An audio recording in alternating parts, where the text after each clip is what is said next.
எல்லாருக்கும் வணக்கம். எல்லாரும் எப்படி இருக்கீங்க?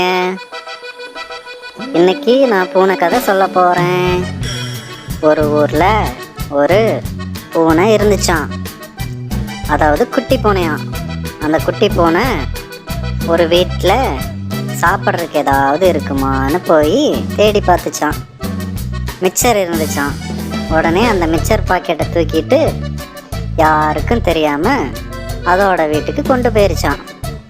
அங்கே கொண்டு போனதுக்கப்புறம் அவங்க அம்மா பார்த்துருச்சான். அந்த அம்மா பூனை இந்த மிக்சர் எங்கே உனக்கு கிடச்சது அப்படின்னு சொல்லி கேட்டுச்சான். அதுக்கு அந்த சின்ன பூனை, அம்மா அம்மா நான் ஒரு வீட்டில் போய் அந்த மிக்சர் பாக்கெட்டை யாருக்கும் தெரியாமல் எடுத்துகிட்டு வந்துட்டோமான்னு சொல்லிச்சான். உடனே அம்மா பூனை, சரி சரி வா 2 பேரும் சேர்ந்து சாப்பிட்லான்னு சொல்லி அந்த மிக்சரை அம்மா பூனையும் சின்ன பூனையும் சாப்பிட்டுச்சான். அதுக்கப்புறம் அம்மா சொல்லிச்சான், நீ இதே மாதிரி வேறு ஏதாவது ஒரு வீட்டில் போயிட்டு மிக்சரோ இல்லை சாப்பிட்ற மாதிரி ஏதாவது பொருள் இருந்தாலோ தூக்கிட்டு வா, நம்ம ஏதாவது சாப்பிட்டுக்கலாம் யாருக்கும் தெரியாமல் அப்படின்னு அம்மா பூனை சொல்லிச்சான். சரின்னு சொல்லி இந்த சின்ன பூனை ஒரு வீட்டுக்கு போச்சான். அந்த வீட்டில் சாப்பிட்றதுக்கு ஏதாச்சும் இருக்குமான்னு தேடி பார்த்துச்சான். எதுவுமே இல்லையா. அப்புறம் வேறு ரூம்லாம் போய் பார்த்துச்சான். அந்த ரூமில் ஒரு பெட்டியில் காசு இருந்துச்சான். காசு இருக்கேன்னு சொல்லி அந்த சின்ன பூனை அந்த காசெல்லாம் எடுத்து பாக்கெட்டுக்குள்ளே போட்டுக்கிட்டு யாருக்கும் தெரியாமல் அவங்க அம்மா கிட்ட கொண்டு போய் கொடுத்துச்சான். காசு அப்படின்னு அவங்க அம்மா பூனை இது எங்கே கிடைச்சது அப்படின்னு கேட்டுச்சான். அதுக்கு அந்த சின்ன பூனை, இது ஒரு வீட்டில் இருந்து நான் தெரியாமல் எடுத்துகிட்டு வந்தம்மான்னு சொல்லிச்சான். உடனே அம்மா பூனை, சரி சரி இதே மாதிரி நீ எல்லார் வீட்லேயும் தெரியாமல் எடுத்துகிட்டு வா அப்படின்னு சொல்லிச்சான். சரின்னு சொல்லி இந்த சின்ன பூனை எல்லார் வீட்லேயும் யாருக்கும் தெரியாமல் ஏதாவது ஒரு பொருளை தூக்கிட்டு வீட்டுக்கு வந்து அம்மா கிட்ட கொடுத்துச்சான். ஒரு தடவை போலீஸ் பூனை இந்த சின்ன பூனையை பிடிச்சிருச்சான். பிடிச்சி அடின்னு அடித்தாங்களாம்.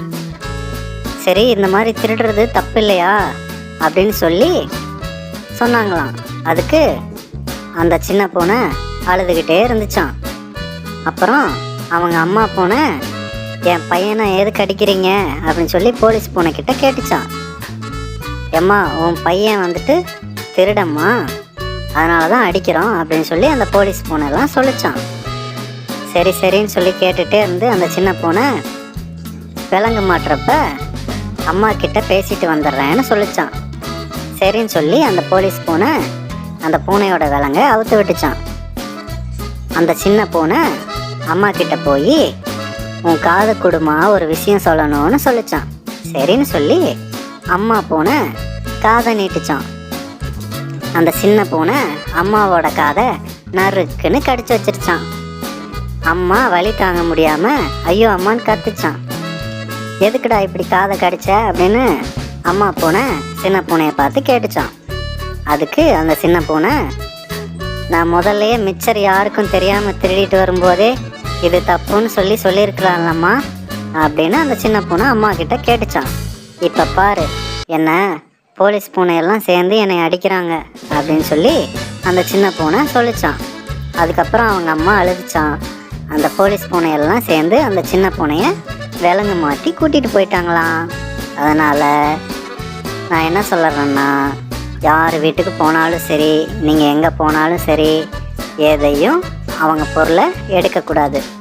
சரியா? சமத்தாக இருக்கணும். அதே மாதிரி அம்மா என்ன சொல்கிறாங்களோ அதை வந்துட்டு சரியான விஷயத்த கேட்டு நல்லபடியாக இருக்கணும். சரியா? நன்றி.